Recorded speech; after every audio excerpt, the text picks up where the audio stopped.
क्या होगा अगर आप एक ब्लैक होल के अंदर गिर गए तो? आखिर क्या है इन ब्लैक होल के अंदर का रहस्य? आइए जानते हैं इस वीडियो में। देखते रहिए मेरे साथ मिस्टोरिकल डिस्कवरी।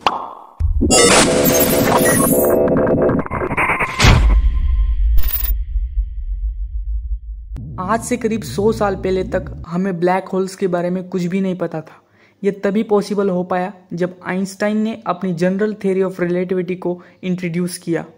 ब्लैक होल्स के अंदर क्या होता है ये जानने से पहले हमें ये जानना होगा कि ब्लैक होल्स होते क्या है, आखिर ब्लैक होल्स कैसे बनते हैं।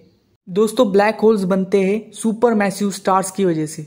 जिन स्टार्स का मास बहुत ही ज्यादा होता है वो आगे चलकर एक ब्लैक होल का रूप ले लेते हैं, और जिन स्टार्स का मास कम होता है वो आगे चलकर ब्लैक होल नहीं बन पाते हैं और एक व्हाइट डॉर्फ स्टार का रूप ले लेते हैं। इस चीज को समझने के लिए आपको सबसे पहले समझना पड़ेगा आइंस्टाइन की जनरल थ्योरी ऑफ रिलेटिविटी को। जनरल थ्योरी ऑफ रिलेटिविटी ये कहती है कि इमेजिन करिए स्पेस टाइम फैब्रिक को, जिसके अंदर जितना ज्यादा हैवी ऑब्जेक्ट होगा उसकी ग्रेविटेशनल फोर्स उतनी ज्यादा होगी। यानी कि जो जितना स्पेस टाइम फैब्रिक को बैंड करेगा उसकी ग्रेविटेशनल फोर्स उतनी ही ज्यादा होगी। अंतरिक्ष के अंदर जितने भी हमें स्टार्स दिखाई देते हैं वो सब जलते हैं हाइड्रोजन और हीलियम की वजह से, जिनके अंदर न्यूक्लियर फिजन की रिएक्शन होती है। और जब ये रिएक्शन होना बंद हो जाती है तब एक स्टार अपनी ग्रेविटेशनल फोर्स की वजह से कोलैप्स हो जाता है और सुपरनोवा से ब्लास्ट हो जाता है।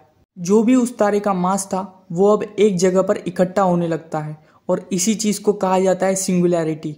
और ये बढ़ते बढ़ते इतना ज्यादा डेंस हो जाता है कि अपनी ग्रेविटेशनल फोर्स की वजह से कोलैप्स होने लगता है, और इसी चीज को कहा जाता है ब्लैक होल।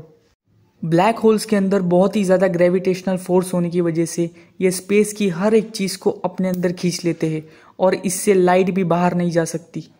अगर आप किसी ब्लैक होल के पास चले गए तो आपके लिए अर्थ के कंपैरिजन में टाइम बहुत ही ज्यादा स्लो हो जाएगा, क्योंकि आइंस्टाइन की स्पेशल थ्योरी ऑफ रिलेटिविटी के अनुसार ग्रेविटी टाइम को इन्फ्लुएंस करती है। जिस ऑब्जेक्ट का ग्रेविटेशनल फोर्स ज्यादा होता है उसके लिए टाइम उतना ही स्लो हो जाता है।